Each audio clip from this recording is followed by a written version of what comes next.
Hello. Right, I've done a bit of a drawing of a Kent scene, an Oast house, well, a house in front of an Oast. Oast were used for drying hops, air drying. I think they used heaters as well underneath, but a lot of it is more industrial now, and most of these are now converted into desirable residences, and very nice they are too, that they've not been pulled down. So just a bit of a background of Kent Hills, some trees, spindly, bit of a hedge right up here, bit of a apple tree or something here, fields, just a doodle really. So today the weather is really not very nice. Again, raining, cold this time of year. So I'll paint the sky without any blue to try to reflect the mood of the day as much as anything. So we'll wet the paper first and get it to expand. The house I've done is so very simple. I didn't want to make it too difficult because for demonstration you'd have to take much more trouble with it. Just to encourage you to have a go yourselves. Right, okay. A nice flash of raw sienna, just to show a bit of light in the sky between the clouds. Going across there. Straight across the landscape.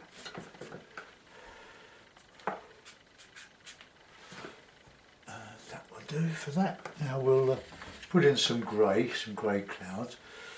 For this I'm going to break a habit of a lifetime and use a bit of Payne's grey and a bit of ultra, a bit of red, just to show these clouds. And there's just a bit of shower coming down.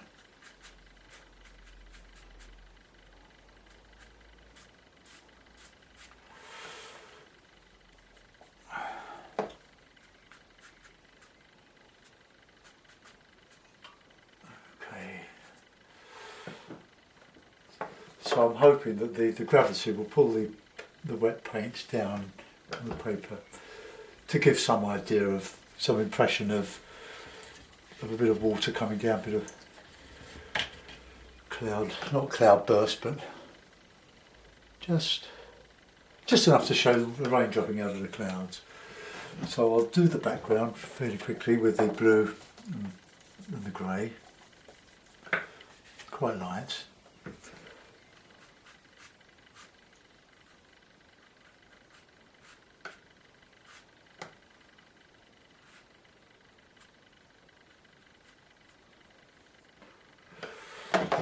It's gone a bit heavy there.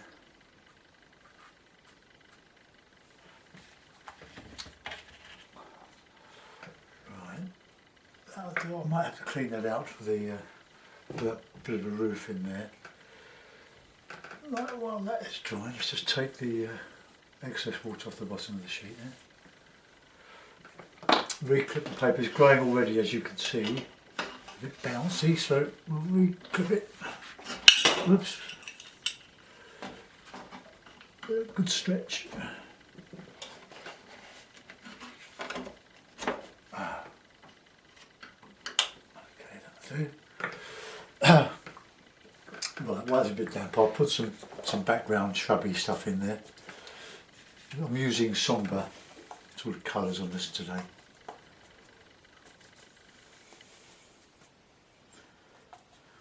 A bit of shadowy, shrubby stuff here. Out of which the trees will, this sort of copse will hopefully emerge.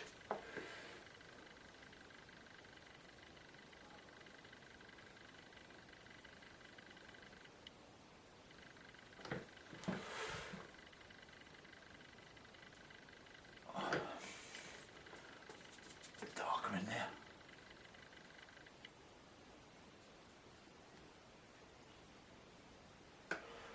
So it's going to be a typical English summer's day. Whoops. Oh, I won't bother about that roof. I'll flick into this in a moment.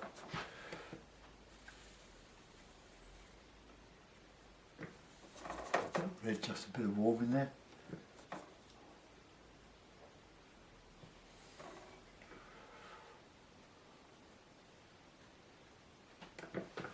Right, okay. Let that merge. Right, I want that to sort of dry a little bit. Do I? No, I'll put a colour of a field in here.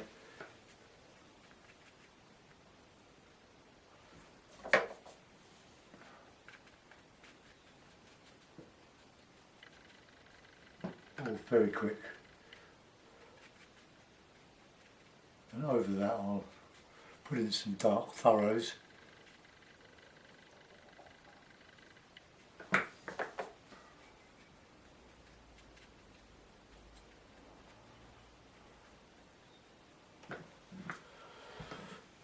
Right, umber and grey, Payne's grey. Just.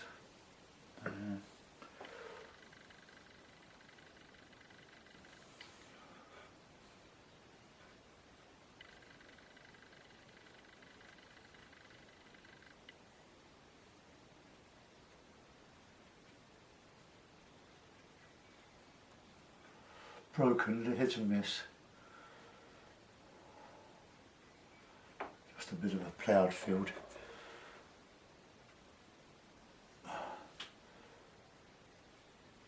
Well, we haven't had a lot of rain really. We've had a very heavy rain yesterday, but it's just been cold.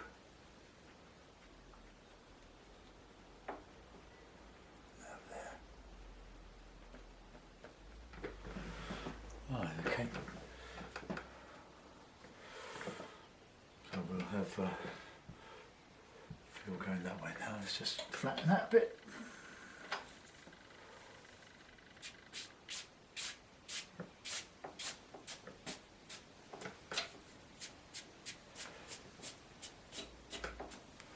Bit risky that, but hey ho. The clouds showing over there. And then we'll have, yeah, we'll do some lines across there, some furrows, get the brush together.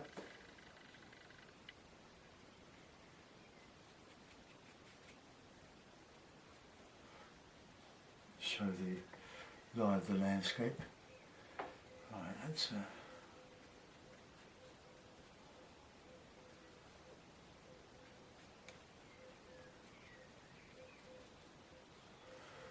if you get perspective in this sort of thing.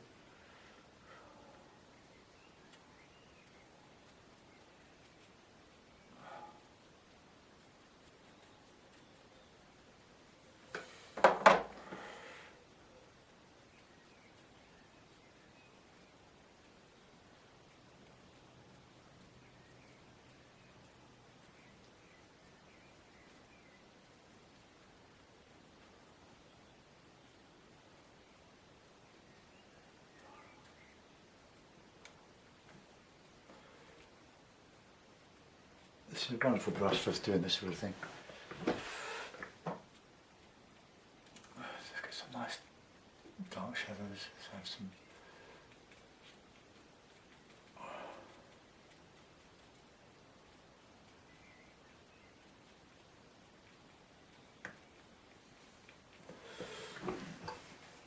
Alright, I'm going to put some hedgerowy stuff in here.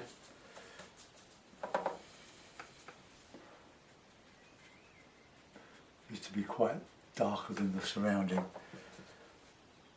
area. Let's get a bit of red in there as well.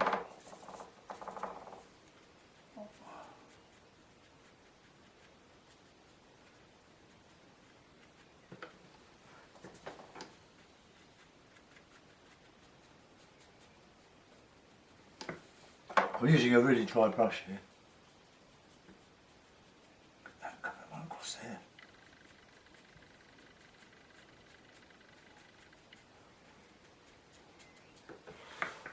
I'll add some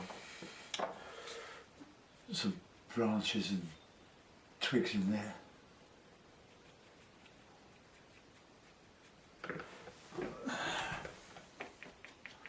Flick out some of that.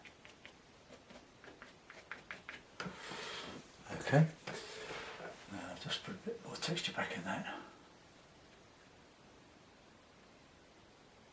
Not a lot, just it merged in with the rest of the paper. Right, okay, that'll do. Alright, when that's drying off, I'll do these trees, and then I'll do the roof, bit of red. Well, these are sort of silhouetted, so from up here.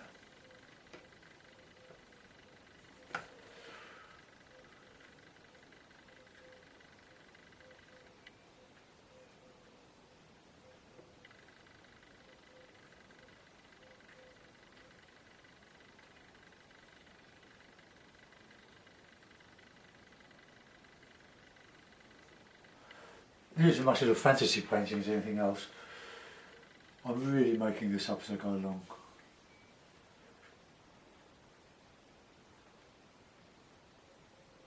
I'll add some finer details in this. I will try to get branches going different ways because it looks monotonous otherwise. And do that too. Right, we can put some bits of ivy on here, but dark.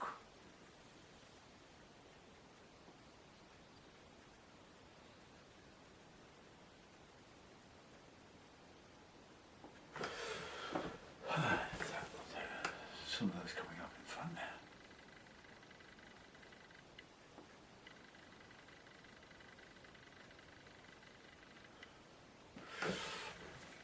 Okay, one coming up here, two.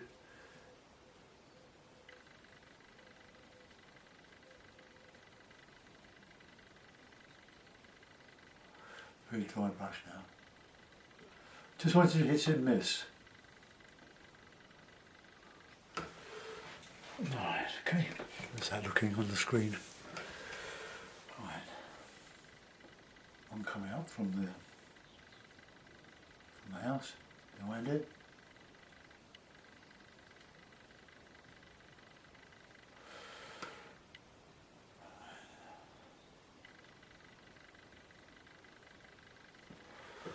Okay.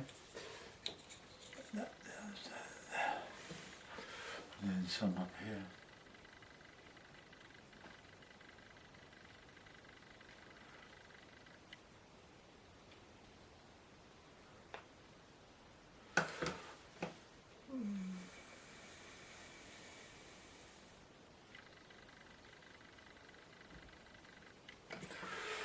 Right, I'll put a canopy on that in a minute.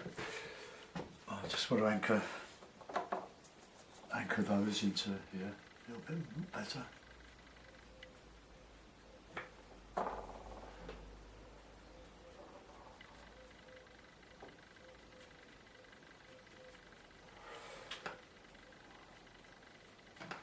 Right, canopy.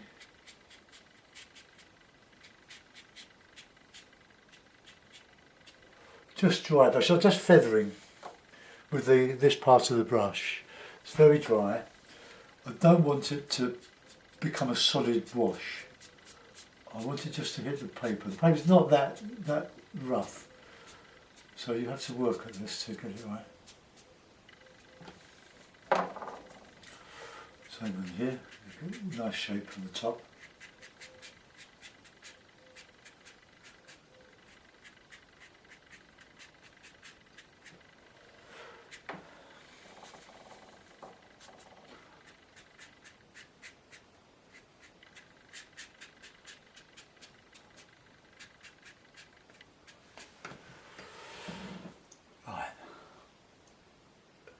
if I feel I want to put more in that, I can. But a bit of detailing, lost my cloth now. A bit of detailing on this hedgerow and something in here. But I'll have a go at the roof first. I'll use a little, if I can find it, 1/2 inch brush. These are made mostly for acrylic. And for the roof, I'll be sort of well, I'll just put in some washes and see how we go. Bit of brown tile.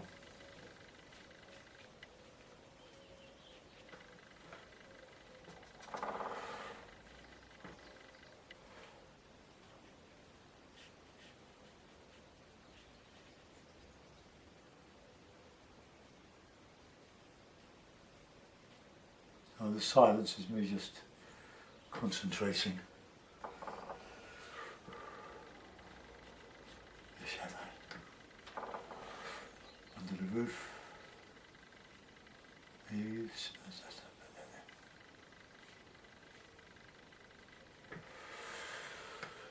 All right.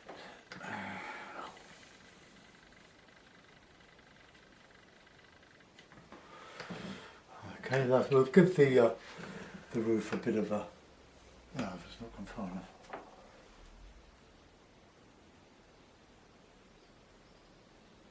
That's better. Just hit and miss. I'll put in a bit of a raw sienna, umbery, stucco wall, very lightly painted.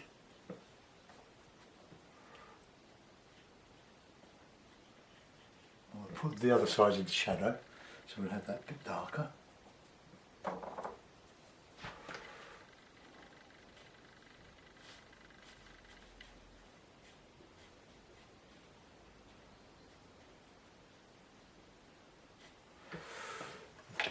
Nothing elaborate. I'm going to put a dark door in there and some windows.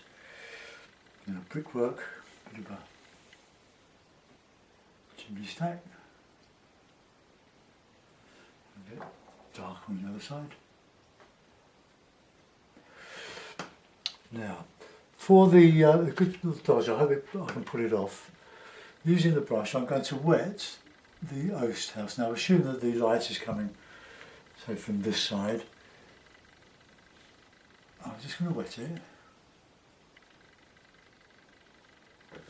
Bit of red, bit of burnt umber. Just touch that in.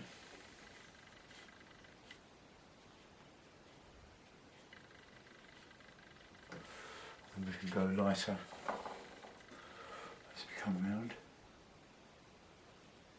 It ought to merge.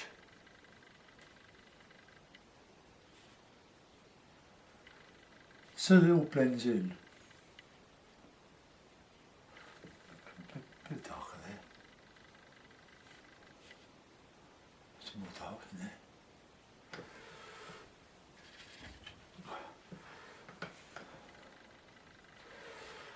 So the idea was to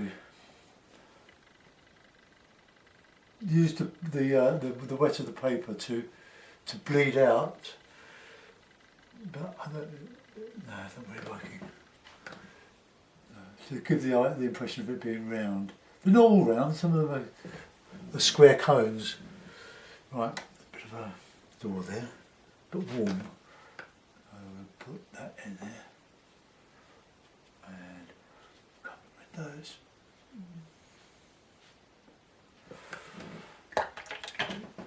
Right, a bit of a red chimney pot up there, or two. Right, now I'm going to put some stuff here, some heavy twiggy stuff. It's got to be dark because it won't register against the dark of the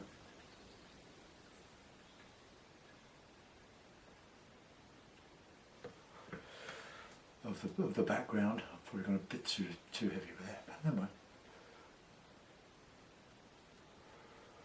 It's sort of Roland Hilderish, but nowhere near as good.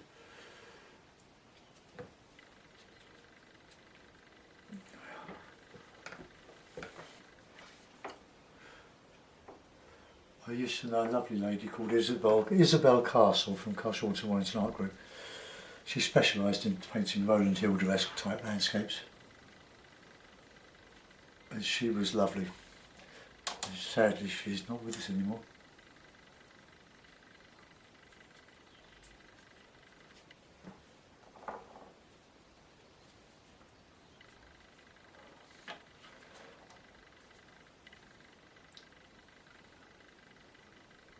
Sort of apple type of tree.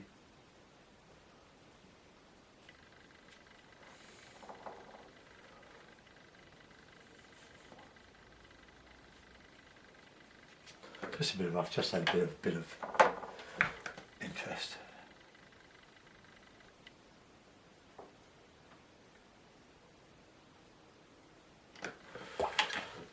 Right, I'll dot in some dark wintry leaves with some of this colour here.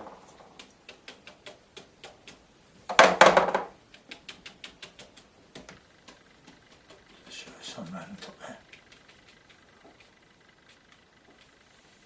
Oops. Nests and things. Oh, I might that up there. So I'll have to just go back over there.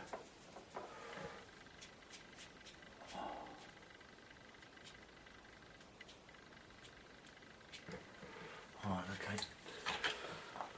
It's a very dull scene. It reflects the day and reflects my mood. So I'll just put a few little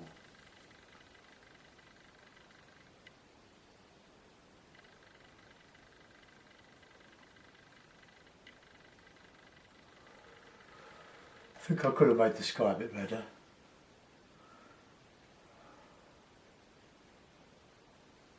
But anyway, the Kent scene, I'll just give it a signature. Sorry if my head's in the way.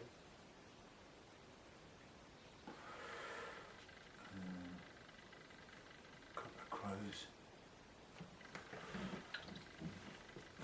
Right. I don't think it looks too bad. Right, I'll put it in a mount. It's a better idea of what we've done. If I can find the mount. The mount I'm using is a bit smaller than my usual blue one, but that's got a picture in it in a frame at the moment. But these things always look better with a mount. There we go. Very, very simple, very quick. Does the job. Very rough. I'm a bit murky around here, and this is just a little bit light. But it does reflect a mood. Thanks for watching. Bye bye.